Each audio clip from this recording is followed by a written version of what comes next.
नमस्कार, आप देख रहे हैं मध्य भारत और मैं आपके साथ सृष्टि जैन। छत्तीसगढ़ के स्वास्थ्य श्याम बिहारी जायसवाल एक दिवसीय दौरे पर अपने ग्राम गृह रतनपुर पहुंचे। भाजपा की सदस्यता अभियान के तहत ग्रामीण क्षेत्रों का दौरा किया। इस दौरान कैबिनेट मंत्री ग्रामीण महिलाओं और पुरुषों से मिलकर भाजपा की सदस्यता ग्रहण करने की अपील की।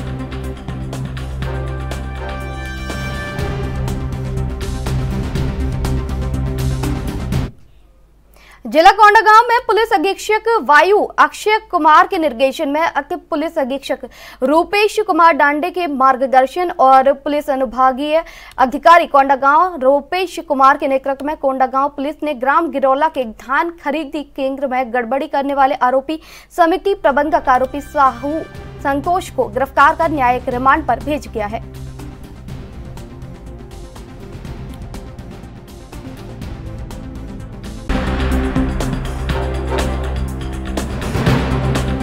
छत्तीसगढ़ में निगम मंडलों और आयोग की नियुक्ति का दौरा शुरू हो गया है। इसी कड़ी में छत्तीसगढ़ राज्य युवा आयोग के अध्यक्ष के रूप में सरगुजा जिले से विश्वविजय सिंह तोमर को बड़ी जिम्मेदारी सौंपी गई है। आपको बता दें, राज्य खेल और युवा कल्याण विभाग ने इस संबंध में आदेश जारी किया है, जिसमें विश्वविजय सिंह तोमर को इसकी जिम्मेदारी दी गई।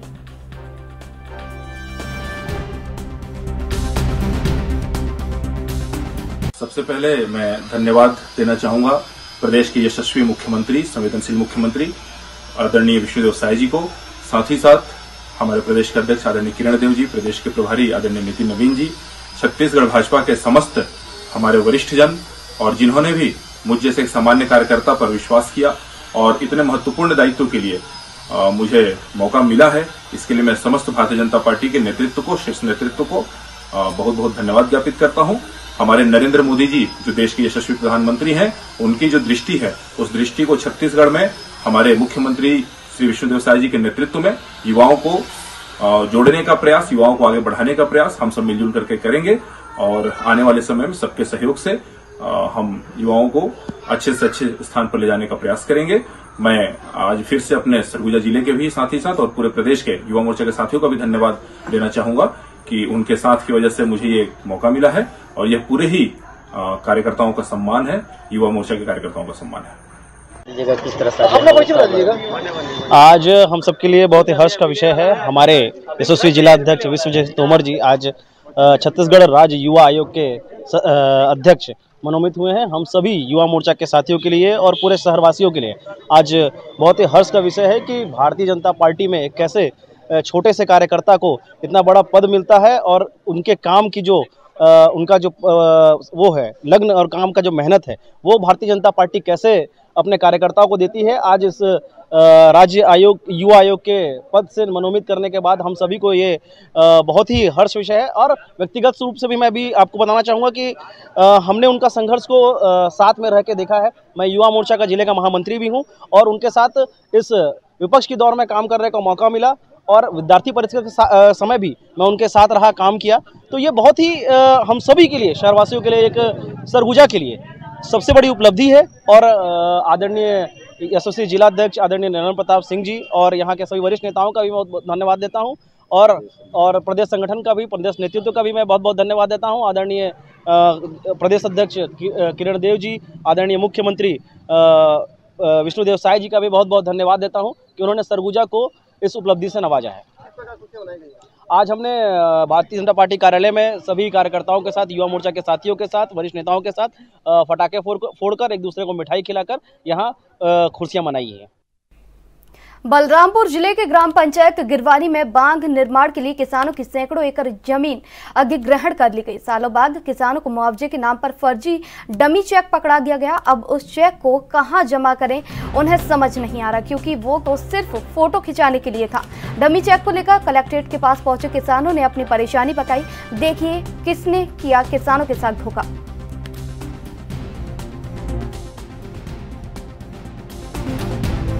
गिरवानी खड़िया टोला कोसामाही बांध बना है 2011 में, वो आज तक पैसा भुगतान नहीं हुआ है। तो ये डेमो चेक जो मिली रही है, हाँ, मिले?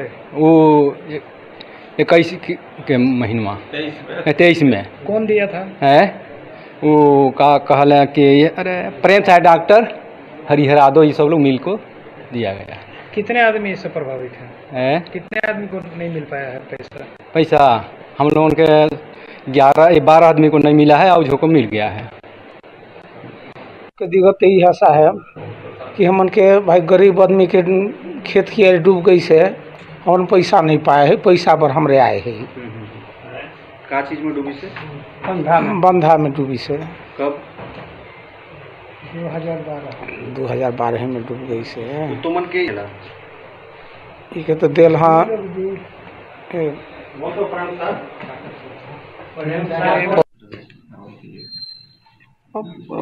वडरफ नगर क्षेत्र का है। अभी ज्ञापन भी दिया है और ये 2023 का है। अब इसको पहले तो हम चेक करा लेंगे रिकॉर्ड से, ये जो जारी किया गया है वो सही भी है या नहीं है, उसके बाद में ही बताएंगे। और अगर भू अर्जन हुआ है तो उसके पैसे। बस्तर ओलंपिक 2024 को लेकर जगदलपुर में तैयारियां शुरू कर दी गई हैं।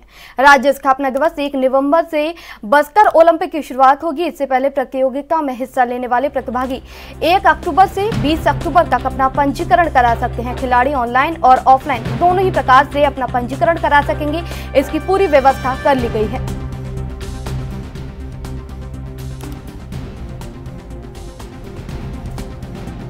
नहीं है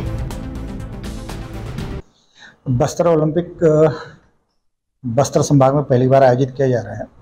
इसमें बस्तर संभाग के 7 जिलों के प्रतिभागी शामिल होंगे। बस्तर संभाग के 32 विकास खंड में प्रथम चरण का आयोजन होगा, जो 1 नवंबर से 10 नवंबर के बीच सभी विकास खंडों में आयोजित किए जाएंगे। तत्पश्चात 15 नवंबर से 20 नवंबर के बीच में जिला स्तर के आयोजन होंगे और 25 नवंबर से 30 नवंबर के बीच में संभाग स्तर का आयोजन जगदलपुर मुख्यालय में आयोजित किया जाएगा। इसमें 10 खेलों का आयोजन होना है, जिसमें वॉलीबॉल, कबड्डी, खो खो, एथलेटिक में 100 मीटर, 200 मीटर, 400 मीटर दौड़, ऊंची कूद, लंबी कूद, गोला फेंक, भाला फेंक, चक्र फेंक और 4x100 मीटर रिले रेस का आयोजन होगा। जिलों में जिन नक्सलाइट गतिविधियों में जो जवान और नागरिक दिव्यांग हुए हैं, वे भी इस प्रतियोगिता में भाग लेंगे। साथ ही आत्मसमर्पित नक्सलाइट जो शासन की मुख्य धारा में जुड़ के जिन्होंने नया जीवन अपना शुरुआत किया है, उनको भी इस बस्तर ओलंपिक में स्थान दिया जा रहा है। वे भी इस खिलाड़ियों के साथ इस प्रतियोगिता में खेल। कोंडागांव पुलिस ने ओडिशा से रायपुर ले जा रहे अंतर्राज्यीय गांजा तस्करों पर बड़ी कार्रवाई की है। इस मामले में पुलिस ने 2 आरोपियों को गिरफ्तार किया है। साथ ही इनके पास से नकदी भी बरामद हुई है।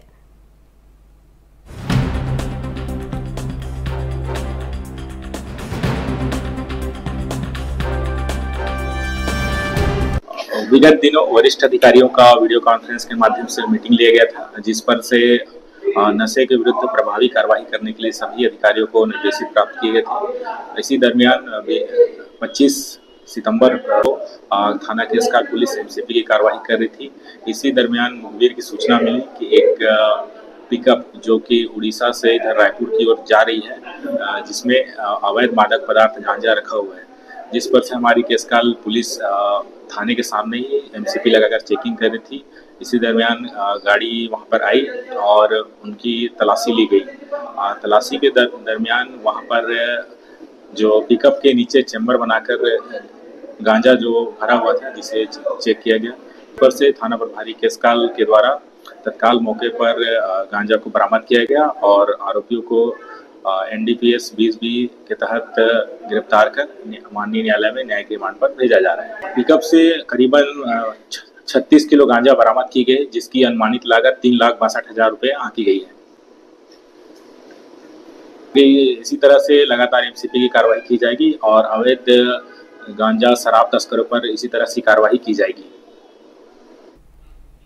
रायगढ़ के बाजीराव पारा में बीती रात अज्ञात लोगों ने घर में घुसकर अंधेर की धारदार हथियार से हत्या करके बताया जा रहा है कि मृतक रमेश तिवारी अपने लंबे समय से ब्याज का कारोबार करता था, अपने घर में अकेला रहता था। इसी वजह से अनुमान लगाया जा रहा है कि रुपयों की लेन देन की वजह से उसकी हत्या कर दी गई होगी।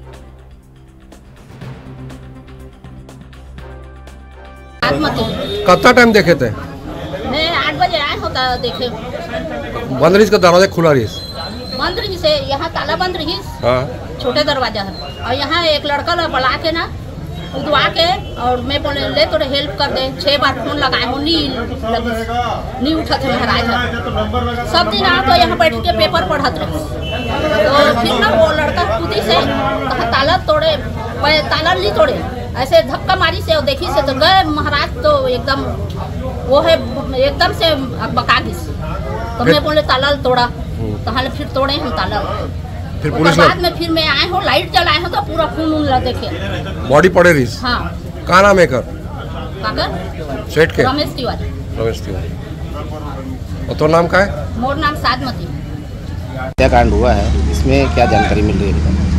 थाना जूटमिल क्षेत्र अंतर्गत बाजीराव पारा वार्ड नंबर 30 में रमेश तिवारी नामक एक व्यक्ति की अज्ञात लोगों के द्वारा हत्या की गई है। मौके पर डॉग स्क्वाड, एफएसएल की टीम और पुलिस उपस्थित है और लगातार जो है विवेचना की जा रही है, उसमें जांच की जा रही है। अभी तक सर अभी तक कोई क्लू मिला है क्या? जांच की जा रही है, बताया जा रहा है। ठीक। केरुपा के बालाजी में प्रसाद में जानवर की चर्बी और मछली के तेल मिलने के बाद अब तंबाकू का भी मामला सामने आया है। छत्तीसगढ़ सरकार इसको लेकर सख्त हो गई है और सामने नवरात्रि पर्व में मध्य मंदिरों में मिलने वाले प्रसाद, लड्डू और मिठाई आदि की गुणवत्ता की जांच करने के निर्देश किए हैं।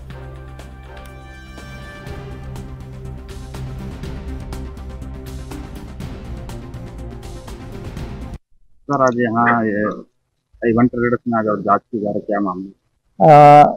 जानकारी मिली थी कि यहाँ पे जो मंदिरों के आसपास जो है या अन्य धार्मिक स्थानों के आसपास में यहाँ से इलायची दाना जो वहाँ जो सप्लाई होती है वो इलायची दाना यहाँ पे पैक किया जा रहा है, यहाँ से सप्लाई किया जा रहा है, इसकी जांच की जा रही है।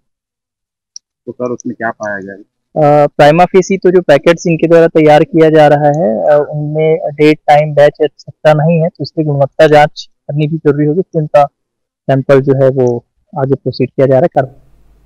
ऊर्जा मंत्री और शिवपुरी जिले के प्रभारी मंत्री प्रद्युम्न सिंह तोमर आज रात के समय शिवपुरी में कई स्थानों पर औचक निरीक्षण के लिए पहुंचे। उन्होंने जिला चिकित्सालय, बिजली घर और रैन बसेरा का निरीक्षण किया। प्रभारी मंत्री ने जिला चिकित्सालय में निरीक्षण करते हुए वहां मरीजों से चर्चा भी की।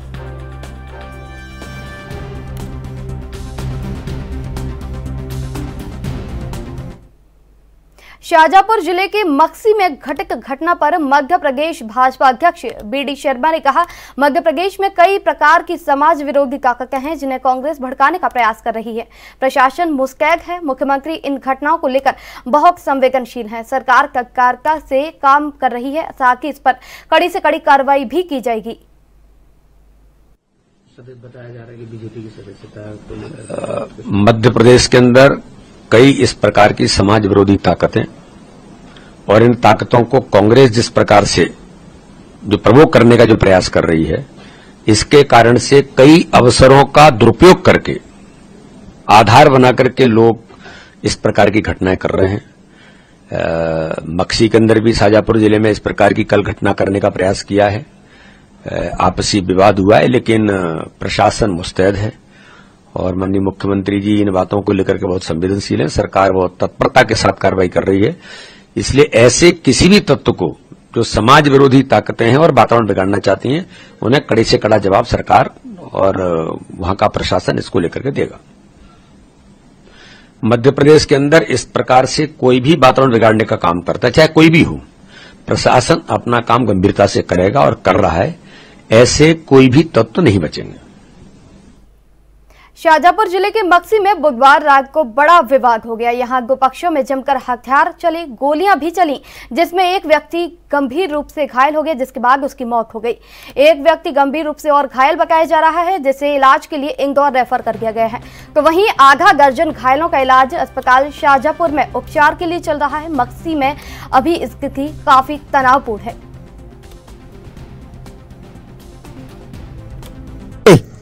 सर बताएं आज मक्सी में किस तरह का तनाव सामने आता और स्थिति क्या है? मक्सी में दो पक्षों के बीच में विवाद हुआ है और उसमें कुछ फायरिंग की घटना भी सामने आई है। उसमें कुछ लोग घायल हुए हैं जिनको रेफर किया गया जिला चिकित्सालय में। प्रकरण हम लोग पंजीबद्ध कर रहे हैं और अभी स्थिति नियंत्रण में है और पूरा फोर्स हमारा जो है पेट्रोलिंग कर रहा है, पॉइंट्स लगे हुए हैं और शहर में शांति है। कारण क्या था सर विवाद? ये कारण के बारे में पता लगाया जा रहा है। आपस में इनका पूर्व से ही विवाद चला आ रहा था, इसको लेकर कुछ। घायलों की स्थिति क्या है सर? घायलों को हमने रेफर कराया है शाहजहाँपुर और शाहजहाँपुर से इंदौर के लिए रेफर किया। फोर्स बाहर से बुलाया? बाहर से फोर्स आ रहा है। ऐसा ये बताया गया है कि 8 बजे के आसपास दो पक्षों में विवाद हुआ है आज शाम को, और उसके बाद पुलिस और प्रशासनिक अधिकारी सारे पहुंच गए और जो इंजर्ड लोग थे उनको तुरंत इलाज के लिए भेजा गया था। अनफॉर्चुनेटली उसमें से एक व्यक्ति की डेथ हुई, तो बाकी जो घायल लोग हैं उनका इलाज चल रहा है। घटनाक्रम के पूरे स्थिति को समझने के लिए प्राथमिक आकलन कर लिया गया है, तो एसपी साहब और उनकी टीम ने कर लिया है, हम लोगों ने भी देख लिया है। उसके साथ साथ सीसीटीवी फुटेज और जो आसपास जो कैमरे हैं वो भी एग्जामिन किए जा रहे हैं कि एग्जैक्टली घटनाक्रम क्या हुआ। जैसा कि आपको ज्ञात है, ये आपके संज्ञान में है ही, प्राथमिक जो उद्देश्य था ये था कि क्योंकि दो पक्षों का विवाद था तो ये इसका कोई अन्य स्वरूप ना हो जाए, कोई एक बड़े स्तर पे या पूरे टाउन में या पूरे शहर में ये चीज़ ना हो, तो उसको कंटेन कर लिया गया है। विवाद जो आपके सामने ही वो जगह है जहाँ पे विवाद हुआ, वो सारी चीज़ें हो गई हैं। पुलिस और प्रशासनिक अधिकारी सारे यहाँ मौजूद हैं। पुलिस के पिकेट्स डिप्लॉय कर लिए गए हैं, पर्याप्त फोर्स डिप्लॉय किया जा रहा है। जो भी अगर कानून व्यवस्था की स्थिति को ख़राब करने की कोशिश करेगा या उसमें किसी तरह की बाधा उत्पन्न करेगा तो उसके विरुद्ध बहुत ही सख्त कार्रवाई की जाएगी। अरेस्टिंग की कोई प्राइमरी सूचना सर? वो कार्रवाई चल रही है, तो आपको देख ही रहे हैं पूरी टीमें लगी हुई हैं, तो लगातार वो कार्रवाई चल रही है। सर 3 दिन पहले भी विवाद सामने आया था, उसमें किस तरह की चूक सामने? उसमें दो पक्षों में एक ही पक्ष के दो व्यक्ति थे जिनमें विवाद हुआ था, नामजद FIR